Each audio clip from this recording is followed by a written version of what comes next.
এই যে এখন এসএসসি পরীক্ষা চলতেছে, 3 ঘন্টার সময় পরীক্ষা, প্রশ্নপত্র দিয়ে দিছে, খাতা দিয়ে দিছে, তারা প্রশ্নপত্র দেখে দেখে লিখতেছে। ওখানে একজন শিক্ষার্থী, একজন পরীক্ষার্থী ভুল লিখতেছে। ওই 3 ঘন্টার ভিতরে ওই খাতা ভর্তি ভুল লিখবে না শুদ্ধ লিখবে, এটা একান্ত দায়িত্ব যে পরীক্ষা দিবে তার। যদি কেউ ভুল লেখে, কোনো মাস্টার এসে বলবে পরীক্ষার হলে, এই সময় 3 ঘন্টা, শুদ্ধ করে লেখ, এ কথা বলে ভাই? এ কথা বলবে কোনোদিন? পরীক্ষার হলের নিয়ম এটা নয় যে একজন পরীক্ষার্থী ভুলই লিখতেছে, পুরা খাতা শুধু ভুলে ভর্তি, অথবা সে নিশ্চুপ মারে বসেই আছে, কিন্তু ভুল লিখলেও কাউকে শিখে দিবে না, শুদ্ধ লিখলেও কাকে বলবে না, বসে থাকলেও কাউকে বলবে না।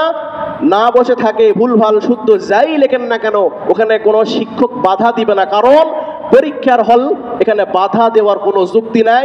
যে যার মতো করে ইচ্ছা মতো লিখবে, এটাই পরীক্ষার হলের নিয়ম। ঠিক তেমন পৃথিবীতে আল্লাহ তাআলা ধর্ম পালনের স্বাধীনতা দিলেন, যে যার মতো করে ধর্ম পালন করবে। এখানে পৃথিবীর কোনো মুসলমানের কোনো ধর্মের প্রতি হস্তক্ষেপ করার অধিকার নাই। এই জন্য আল্লাহ তাআলা রব্বুল আলামিন পৃথিবীতে একমাত্র ধর্ম ইসলাম দিলেন এবং পালনযোগ্য ধর্ম ইসলাম দিলেন। পৃথিবীর যত ধর্মাবলম্বী আছে তাদেরকে পৃথিবীতে আল্লাহ তাআলা স্বাধীনতা দিলেন। কোনো মুসলমান, কোনো মানুষের কোনো ধর্মের প্রতি বাধা দেওয়ার এখতিয়ার নাই।